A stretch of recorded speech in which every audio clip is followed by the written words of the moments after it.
तो प्यारे बच्चों, नवा प्रश्न को देखा जाए। दिया है कि एक रैखिक समीकरण 2x प्लस 3y माइनस 8 बराबर 0 दी गई है।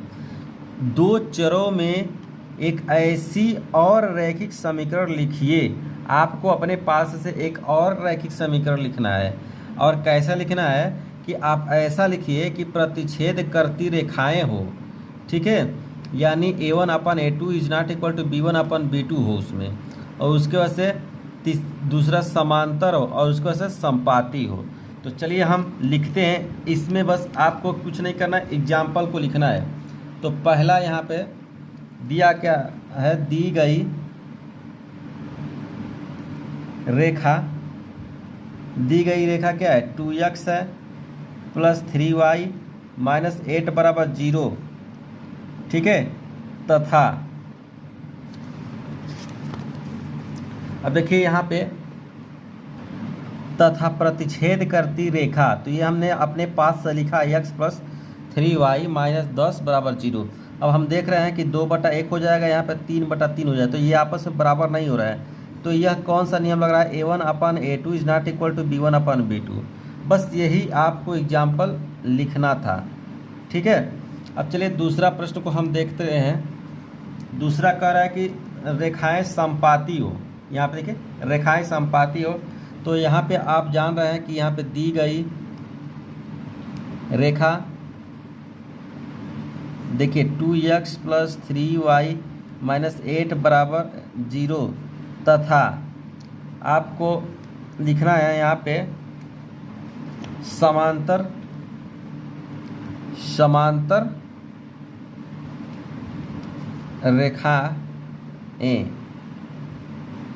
समांतर रेखाएं 4x लिख दे रहे हैं और उसको से 6y लिख दे रहे हैं और उसको से 9 बराबर 0 लिख दे रहे हैं। क्योंकि देखिए यहाँ पे ये क्या कर रहा है, a1/a2 हो जा रहा है और इक्वल टू b1/b2, लेकिन नॉट इक्वल टू c1/c2 है। तो यही आपको एग्जाम्पल लिखना है। इसी तरह से तीसरा एग्जाम्पल देखिए, तीसरा में भी यही कंडीशन लिखना है। दी गई रेखा 2x प्लस 3y माइनस का 8 बराबर 0 तथा समपाती रेखा, यहाँ पे एग्जाम्पल अपने पास से लिखना है 4x प्लस 6y माइनस 16 बराबर 0। क्यों लिखे हैं, क्योंकि यह कहा जा रहा है कि a1/a2 equal to b1/b2 equal to c1/c2। तो इस तरह से यह प्रश्न भी आपका नवा हल हो चुका है। इसमें कुछ करना नहीं है, बस आपको एग्जाम्पल लिखना है, ठीक है। तो मैं आशा करता हूं कि यह प्रश्न अच्छे से आपको समझ में आया होगा। चलिए आगे का प्रश्न देखते हैं हम लोग। तो अब प्यारे बच्चों 10वां प्रश्न को देखा जाए। देखिए इसमें क्या कहा जा रहा है कि समीकरण x माइनस वाई प्लस 1 बराबर 0 और 3x प्लस 2y माइनस 12 बराबर 0 का ग्राफ खींचना है, ठीक है। ये दोनों समीकरण दे दिया गया है और कह रहा है कि ग्राफ खींचिए। x अक्ष इन रेखाओं से बने त्रिभुज के शीर्षों के निर्देशांक ज्ञात कीजिए। त्रिभुज का पटल को छायांकित कीजिए।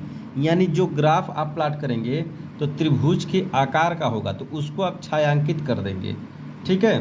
तो चलिए हम इसको सॉल्व करते हैं, देखते हैं। तो प्यारे बच्चों उस समीकरण को हमने लिख लिया है, यही एक समीकरण है। उसके बाद से y को उधर ट्रांसफर कर दिए हैं, तो हमको मिला y बराबर x प्लस 1, ठीक है। अब y बराबर x प्लस 1 हो गया, तो अगर हम x का वैल्यू 0 कर दें तो यहाँ पे क्या आ जाएगा, 1 आ गया है। अगर हम x का वैल्यू 1 कर दें तो y का वैल्यू क्या हो जाएगा, यहाँ पे 1, यहाँ पे 1 मिल करके 2 हो जाएगा। अगर हम x का वैल्यू 2 कर देंगे तो 2 यहाँ पे 1 यहाँ पे मिल करके 3 हो गया। तो इस तरह से इसके 2-3 वैल्यू मिल गए हमको। अब इसी तरह से यहाँ पे आपका समीकरण दिया है किताब में, प्रश्न में आप देख लीजिएगा, हम वहीं से लिखे हैं जो प्रश्न अभी पढ़े हैं। तो इस तरह से फिर हम जब y का देखिए पहले इसको भेज देंगे 12 हो जाएगा, फिर इसको भेज देंगे तो माइनस का हो जाएगा, 2 को उधर भेजेंगे तो 12 माइनस 3x/2 हो जाएगा। यहाँ पे हम जब x को 0 कर देते हैं तो ये 12/2 बचता है। तो 2 से जब 6 में भाग देंगे, 2 से जब 12 में भाग देंगे तो 6 आएगा। फिर अब क्या करते हैं, यहाँ पे x का वैल्यू 2 रख देते हैं, तो 3 दूनी 6 हो गया। तो 6 जब 12 में से निकलेगा तो 6 बचेगा, और 6 को जब 2 से काटेंगे तो 6 बचेगा, 3 बचेगा। इसी तरह से अगर 4 रखेंगे तो इसका वैल्यू 0 आ जाएगा। तो इतना आपको रख करके स्वयं से हल करना है। अगर कहीं भी दिक्कत हो रहा है तो आप हमको बताएंगे। जैसे कि इसी में चलिए हम बता दे रहे हैं, एक x का वैल्यू 0 रखेंगे तो क्या हो जाए, 0 + 1 यानी 1 होगा यहाँ पे। इसी तरह से y बराबर यहाँ पे रखेंगे 1, तो यहाँ पे 1 रखेंगे प्लस 1 मिल करके हो जाएगा 2। फिर y बराबर यहाँ पे 2 रखा गया, तो यहाँ पे 2 + 1 मिल कर क्या हो जाएगा 3। तो देखिए यहाँ मिल गया। फिर इसी तरह से यहाँ पे अगर हम x का वैल्यू 0 कर दे रहे हैं तो y बराबर क्या हो जाएगा 2 काटेंगे तो y बराबर 6। यहाँ पे देखिए, फिर यहाँ पे फिर लिखेंगे, यहाँ पे y बराबर यहाँ पे 12 है और यहाँ पे 2 यहाँ पर रख दिए हैं, तो 3 × 2/2, तो ये हो जाएगा देखिए 12 और 3 6, तो यहाँ पे 2 घटाएंगे तो 6/2 काटेंगे तो क्या हो गया 3। इसी तरह से आप वैल्यू ये सभी पता कर लेंगे। अब चलिए हम लोग ग्राफ को कैसे प्लॉट करते हैं ये देखा जाए। तो इसी को हमको प्लॉट करना है। तो देखिए यहाँ पे 0 और 1 y का है तो यहाँ 1 हो गया, ठीक है, 0 1 हो गया, तो यहाँ पे लिखेंगे 0 और 1, ये हो गया। फिर 1 और 2, फिर यहाँ पे x का वैल्यू क्या है 1 और यहाँ पे 2, यानी 1 1 2 यहाँ पे आ गया, तो यहाँ पे ये मिलेगा, ठीक है। तो यहाँ पे 1 और 2 हो गया। चलिए ये वाला पॉइंट, पहले वाला पॉइंट क्या है 1 0 और 1, तो यहाँ पे हो गया, यहाँ से 0 और 1, देखिए 0 0 ये है और 1 यहाँ पे, तो ये पॉइंट यहाँ नहीं रहेगा, यहाँ रहेगा 0 और 1 यहाँ पे, तो ये हो गया और 1 यहाँ हो गया। तो इसको आप ऐसे एक लाइन से खींच देंगे। फिर आप इसमें जब आएंगे तो देखिए 0 और 6, तो 0 और y का वैल्यू 6, 1 2 3 4 5 6, ये हो गया 0 और 6। फिर 2 और 3, देखिए 1 2 और 3 कौन है यहाँ पे 1 2 3, यहाँ पे आएगा 2 और 3, यहाँ पे 2 और 3।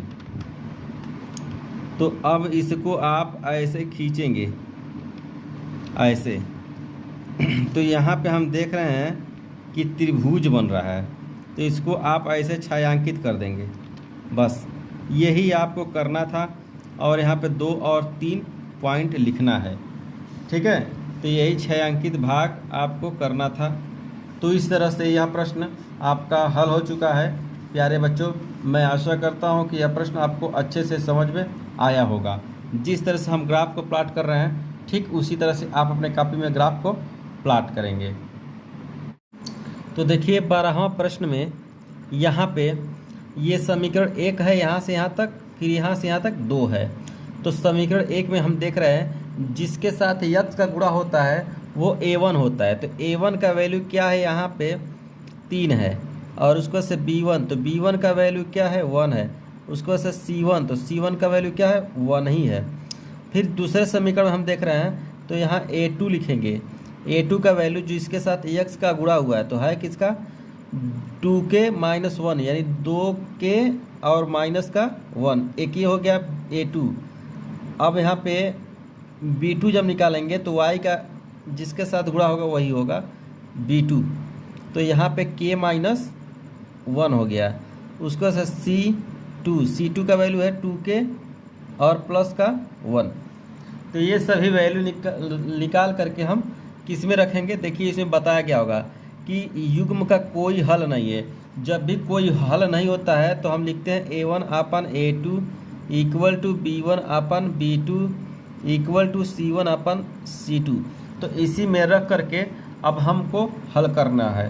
तो देखिए a1 का वैल्यू क्या है 3 है, a2 का वैल्यू क्या है 2k माइनस का 1 है, फिर b1 का वैल्यू 1 है, अब b2 का वैल्यू क्या है k - 1 है, फिर यहाँ पे c1 का वैल्यू 1 है, और C2 का वैल्यू 2k प्लस का 1 है। तो अब इसको हम इन तीनों को एक ही साथ हल नहीं कर सकते हैं, तो इसमें से क्या करेंगे, एक इसको ले लेंगे, एक इसको ले लेंगे, यानी इन तीनों में से कोई दो लेकर के हल करते हैं। तो देखिए इसको लेकर हल कर रहे हैं, तो ये हो जाएगा 3/2k माइनस का 1 और यहाँ पे 1/k माइनस का 1। तो इसका इसमें गुणा हो जाएगा, इसका इसमें, यानी तिर्यक गुणा। तो देखिए इसका इसमें गुणा कर देंगे तो क्या होगा, 3k माइनस का 1, फिर उसके बाद इसका इसमें कर देंगे तो 2k माइनस का 1 हो जाएगा। ठीक है, तो इस तरह से अब इसका गुणा कर दीजिए इसमें, तो 3k हो जाएगा और -3 और यहाँ पे 2k माइनस का 1। अब यहाँ पे देखिए 3k हो गया, आई 2k को जब इधर लेकर आएंगे तो माइनस का 2k हो जाएगा। अब यहाँ देखिए माइनस का 3 है तो उधर लेकर जाएंगे तो प्लस का हो जाएगा और माइनस का 1। अब उसके बाद से घटाएंगे तो यहाँ k होगा और यहाँ पे क्या हो जाएगा 2। तो इस तरह से हमको k का वैल्यू क्या मिल गया, 2। ठीक है, तो k का ही वैल्यू हमको पता करना था।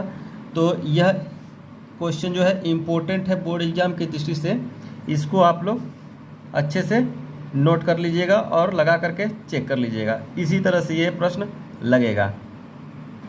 तो प्यारे बच्चों, जैसे हम 12वां को किए हैं ठीक उसी प्रकार 13वां को भी हम लोग करेंगे। तो देखिए 13वां का यहाँ पर भी हम a1 का वैल्यू निकालेंगे। a1 का वैल्यू क्या है, 2 है। फिर b1 का वैल्यू निकालेंगे, 3 है यहाँ पे देख रहे हैं। फिर c1 का वैल्यू निकालेंगे तो 7 है। यहाँ a1 का वैल्यू क्या है, a माइनस b है। फिर यहाँ पे a2 हो गया। फिर b2 का वैल्यू क्या है, a प्लस b है। और c2 का वैल्यू क्या है, देखिए यहाँ पे 3a प्लस b माइनस का 2 है। अब इसमें देखिए a और b के किन मानों के लिए निम्नलिखित समीकरणों के युग्म अपरिमित रूप से अनेक हल हैं। तो वही वाला कंडीशन लगाएंगे, अपरिमित रूप से अनेक हल हो या मतलब कोई हल नहीं हो, तो हम वही वाला कंडीशन लगाएंगे। तो देखिए यहाँ पे a1/a2, फिर उसके बाद से b1/b2 लिख देंगे और उसके बाद से c1/c2। तो देखिए इसी में हम वैल्यू रखेंगे ये सभी। तो इसका है 2 और a2 का वैल्यू क्या, a माइनस b बराबर b1 का वैल्यू है 3, b2 का वैल्यू है a प्लस b, फिर c1 का वैल्यू है 7, फिर c2 का वैल्यू क्या है 3a प्लस b और माइनस का 2। तो इसको अब हम ये और ये पद ले करके हल करेंगे। तो देखिए इसका इसमें गुणा कर देंगे तो 2 हो जाएगा, a प्लस b बराबर यहाँ पे गुणा करेंगे तो 3a माइनस b हो जाएगा। अब इसका इसमें तो 2a और प्लस का 2b, ये हो जाएगा 3a और माइनस का 3b।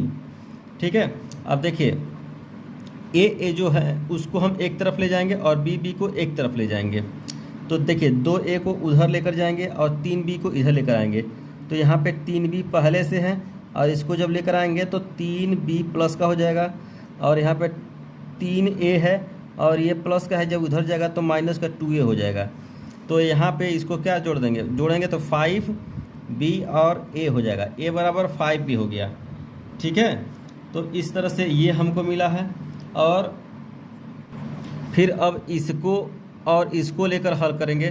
तो देखिए क्या हो जाएगा, यहाँ पे इसका गुणा कर देंगे तो हो जाएगा 3, फिर 3a प्लस b माइनस का 2, फिर इसका इसमें गुणा कर देंगे तो 7a प्लस b हो जाएगा।